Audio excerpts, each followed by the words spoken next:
Halo, saya Anda kembali ngobrol bersama dengan Bung Rocky. Bung Rocky, setidaknya kita akan bahas ada dua topik, tapi saya sih melihat netizen sudah mulai melihat satu topik ini sebenarnya penting, tapi dianggap no issue lagi, yakni Firly Bahuri yang mengundurkan diri gitu ya. Dan karena dia sebenarnya sudah baru diperpanjang masa jabatannya oleh Presiden karena sesuai dengan putusan MK, tapi kan dia nonaktif gitu dan kemudian sedang diperiksa oleh Dewas dan dia mengundurkan diri sekarang ini. Nah, ini banyak yang sekarang orang bilang, lu kenapa mundurnya sekarang ketika sedang diproses di Dewas gitu. Tapi ada satu topik yang menurut saya jauh lebih serius dari soal Firly, yang ini betul-betul faktor ya, bukan non faktor. Ini faktor juga buat Gen Z.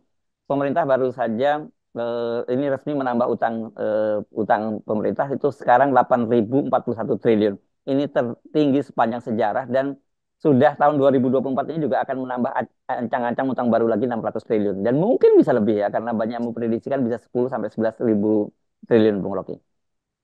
Itu dilemanya di situ. Barusan minggu lalu Bank Dunia bikin analisis dan memasukkan Indonesia pada kelompok negara-negara berutang yang potensial untuk mengalami krisis gitu.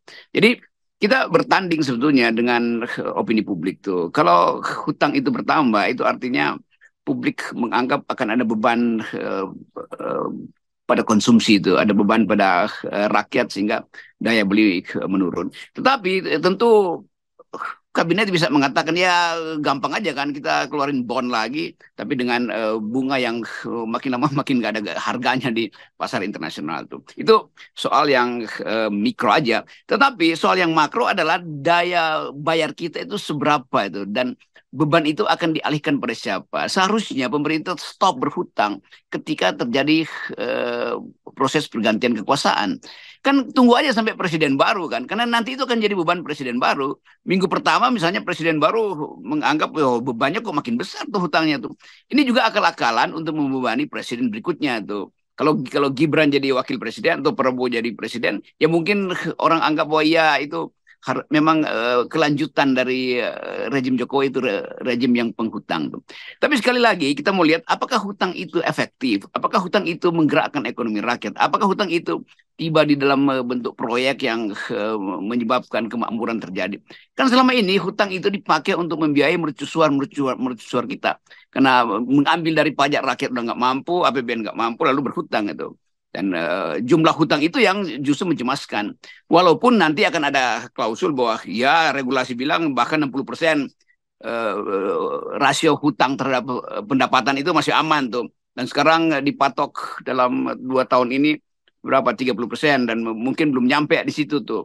Masih berapa atau 40%, masih 38% rasionya tuh. Tapi sekali lagi kita lihat bagaimana hutang itu dipakai sebetulnya. Kan semua negara berhutang, tetapi Indonesia berhutang dengan asumsi bahwa itu akan kembali di dalam periode jangka pendek. Padahal kita jaminkan aset-aset kita itu untuk hal yang hutangnya jangka pendek dan kemungkinan mengalami kolaps itu ada di depan mata. Jadi kita lihat bagaimana pemerintah nggak mau dengar sinyal internasional. Dan Sri Mulyani sebagai orang yang dekat dengan Bank Dunia tentu tahu bahwa Bank Dunia udah tegur sebetulnya dan itu berita yang menggemparkan bahwa Indonesia dimasukkan pada negara-negara yang potensial jadi failed state di Ya, dalam soal utang. ya, saya kira ada dua hal yang kita harus cermati dari utang ini ya, Bung Rocky. Satu, kemungkinan itu akan berdampak terhadap krisis ekonomi. Dan ya ketika krisis ekonomi bertemu dengan krisis politik, apalagi di tahun-tahun politik, itu bisa menimbulkan sesuatu yang sangat serius dan pemerintah bisa jatuh gara-gara itu ya. Itu kita bukan bukan prediksi, tapi itu pengalaman-pengalaman di banyak negara juga termasuk di Indonesia sendiri gitu ya.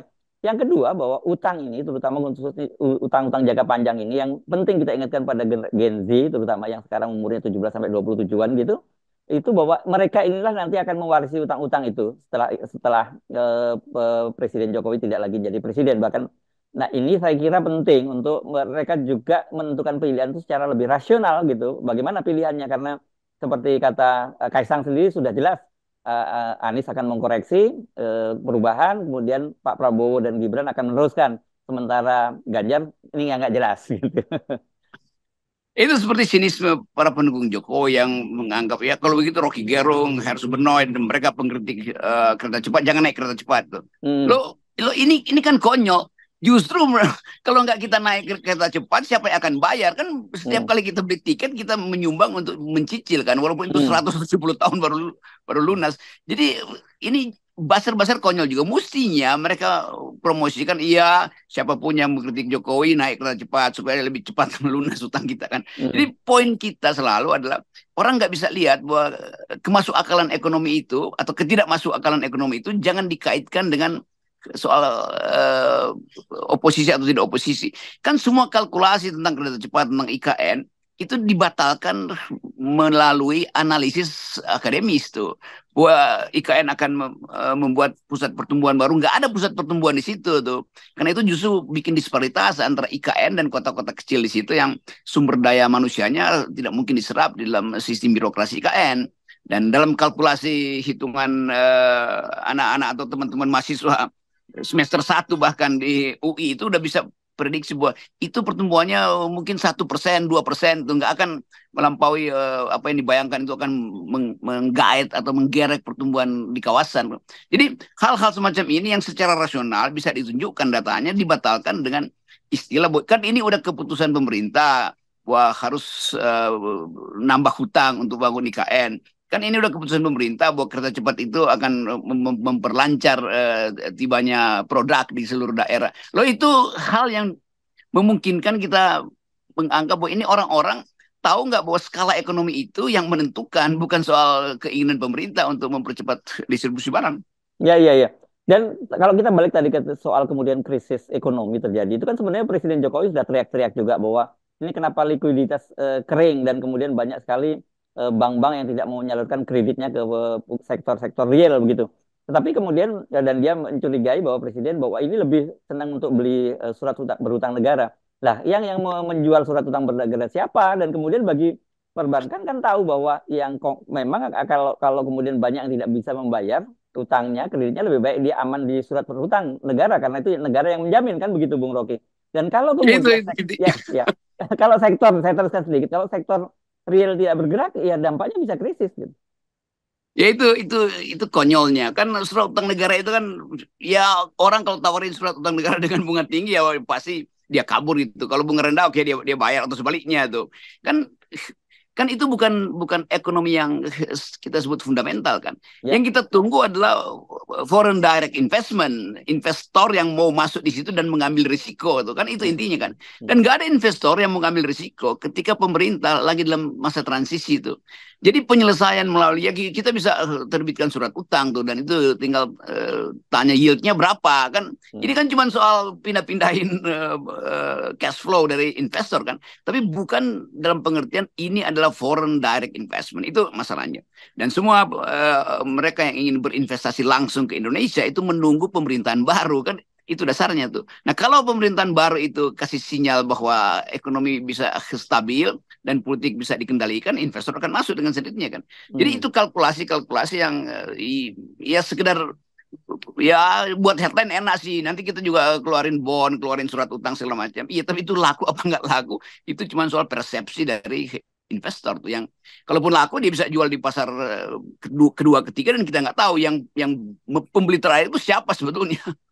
Ya, ya, ya. Oke, jadi tanda-tanda itu semakin kuat ya, Bung Rocky ya. Ini mesti diwaspadai. Itu skenario semacam itu dan kita tetap mengingatkan bahwa jangan terlalu terlena bahwa kita proses peralihan kekuasaan itu melalui proses elektoral. Sangat bisa terjadi ketika krisis ekonomi bertemu dengan krisis politik itu bisa terjadi non elektoral. Itu saya kira ini itu warning yang mesti kita ingatkan. Ya betul, tanda-tanda kan kita monitor IHSG misalnya kurs segala macam kan.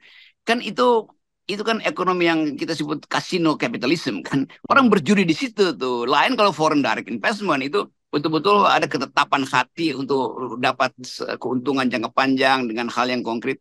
Tetapi kalau soal pasar uang, financial market itu dalam 1 detik bisa pindah kok. Dan pemain-pemain pasar uang di Singapura misalnya ngintai, oh kita beli aja tuh nanti 2 jam lagi kita kita jual tuh jatuh harganya tuh kita beli lagi di ujung tuh. Itu dalam dalam tempo 2-3 hari Indonesia bisa bangkrut dan kebangkrutan itu yang justru diincar oleh global global player untuk menekan Indonesia sehingga terikat di dalam sistem yang kita sebut kasino kapitalisme. Ya. Jadi sebetulnya dengan mudah kita tahu bahwa kecemasan pasar dunia terhadap Indonesia itu real sekali. Pertama, karena ekonomi kita betul-betul dipakai sekedar untuk membangun infrastruktur yang sifatnya gigantik, sifatnya mercusuar, itu pertama. Yang kedua, kepastian investor tentang hak atas tanah. Apakah betul-betul kalau investor tanah itu udah bersih secara hukum? Yang ketiga, soal stabilitas politik yang sampai sekarang nggak bisa dijamin oleh Jokowi, bahwa bahkan setelah seseorang terpilih misalnya Jokowi akan aman secara politik. Kan itu semua kalkulasi yang ada di kepala investor. Tanpa mengikuti debat capres wapres di Indonesia, investor tahu arah krisis di Indonesia. Yes, oke. Sekarang kita pindah ke topik yang tadi juga saya bahas paling awal soal Pak Firly ini. Dan orang Oke. saya lihat sebenarnya ini bukan semata-mata bukan soal Firly-nya ya, seperti kita singgung sebelumnya, ini soal power game di situ. Dan tapi kita bisa membaca itu tanda-tandanya terjadinya power game itu melalui apa nasib Firly ini gitu. Ya Firly akhirnya dia mesti nyerah tuh, dan mungkin dia udah capek tuh, segala macam cara juga nggak akan efektif, karena nyari perlindungan kemana, ke istana gagal, ke PDIP. PDIP sekarang lagi nggak punya kekuatan tuh. Hmm. Jadi udah bagus tuh Firly menyatakan menyerah gitu, atau berhenti, walaupun sinyal itu sudah diberitahu oleh presiden. Jadi presiden sebenarnya nggak memerlukan Firly lagi. Mestinya dari awal Firly mengerti bahwa presiden tidak lagi memerlukan Firly. Kan ketua KPK itu cuma soal diperlukan apa nggak diperlukan kan Hmm, hmm, hmm. oleh presiden. Tergantung pada presiden mau kasusnya seberat apapun. Kalau presiden yang masih perlu, ya udah itu akan diamankan. Jadi kelihatannya KPK itu mengalami kemerosotan habis-habisan, dan Dewas itu justru yang mesti membubarkan diri duluan karena nggak Hmm, mampu untuk memeriksa Firly kan. Jadi hmm. mestinya sebelum Firly berhenti, Dewas berhenti. Kami berhenti karena kami tidak mampu untuk menegakkan etika. Yang nggak mampu menegakkan etika itu yang mesti berhenti duluan, baru Firly berhenti. Ini Hmm. Dewasnya jalan terus misalnya. Coba apa nggak konyol tuh? Seseorang yang harusnya diperiksa oleh Dewas sudah berhenti. Lalu kemudian Dewas bilang jangan berhenti dulu, kita mau periksa. Loh, dia udah berhenti karena kalian Dewasnya itu tidak mampu untuk memeriksa dari awal kasus penyimpangan etik yang berkali-kali oleh Firly. Ya, ya, dan berkali-kali kan memang lolos ya pada waktu itu ya. Itu menunjukkan itu. Saya kira mungkin kelihatan garang ya karena dia tahu bahwa posisi Firly sekarang sudah terjepit, dia sudah jadi tersangka dan sudah mau disiapkan penangkapan oleh Polda gitu. Yang buat apa Dewas itu memeriksa seseorang yang udah dikerangkeng, kan nggak ada gunanya lagi kan sebetulnya Hmm, kan. hmm, Karena itu tetap sebagai tersangka, ya udah apalagi coba. Jadi Firly dapat poin justru dengan mengundurkan diri. Dengan cara itu dia mengirim sinyal bahwa kalian Dewas itu yang sebetulnya harus malu untuk karena kalian nggak mampu untuk menegakkan etik itu. ya. Atau prinsip sebagai dewan pengawas di situ kan. Tapi kita anggap bahwa ini satu episode yang selesai, dan upaya kita untuk membenahi KPK yang mesti mulai dari awal lagi tuh. Hmm. Dan sebetulnya semua ini mesti kita limpahkan kesalahannya pada Jokowi. Karena Jokowi yang mengatakan saya akan memimpin langsung pemberantasan korupsi itu. Karena itu KPK harus ada di bawah saya yang tadinya independen. Ternyata di bawah Jokowi justru lebih banyak kasus yang digelapkan. Itu Ya. kritik kita terhadap arogansi Jokowi untuk memimpin sendiri. Ya, tapi saya kira kalau Firly juga menyerah begitu saja, ya episodenya sudah tutup buku buat Firly. Tapi sebenarnya Firly bisa membuat sejarah baru dan itu bisa, saya kira bisa mengkoreksi kesalahan-kesalahan yang terjadi pada dia sekarang ini dengan cara dia buka-bukaan. Begitu ya, Bung Rocky. Jadi whistleblower lah begitu. Iya betul, dia mesti jadi deep throat itu, orang yang membocorkan rahasia-rahasia di dalam kasus Watergate misalnya itu. Jadi Mhm. keadaan kita menunggu apa yang ada di kepala Firly itu. Kalau dia udah berhenti, maka dia lebih lega untuk membuka banyak hal dengan melalui wawancara atau menulis sebetulnya. Yes. Dan itu akan mempengaruhi kebijakan-kebijakan presiden berikutnya kan, atau Hmm. bahkan mempengaruhi proses pemilu sekarang tuh. Karena Hmm. kalau Firly buka beberapa kasus yang sebetulnya waktu dia masih memerintah mungkin dia ragu karena di Hmm. atasnya masih ada presiden. Kalau sekarang dia lega kan, walaupun statusnya tersangka dan sangat mungkin akan ditahan lalu di proses pengadilan, tetapi ada kesempatan secara sisa-sisa kecurigaan publik bahwa Firly menyimpan banyak rahasia tentang kasus korupsi besar di era Pak Jokowi. Yes, ayo Pak Firly, kamu bisa.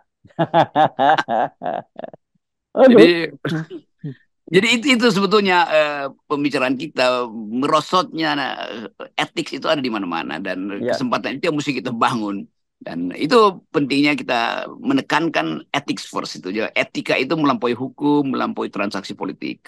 Yes, oke, baik. Etika first. Ya, Ya, dimulai dengan 0%. nah ini juga nih Yes, etika yes, nih, yes. 0% dari awal. Ya. Thank you.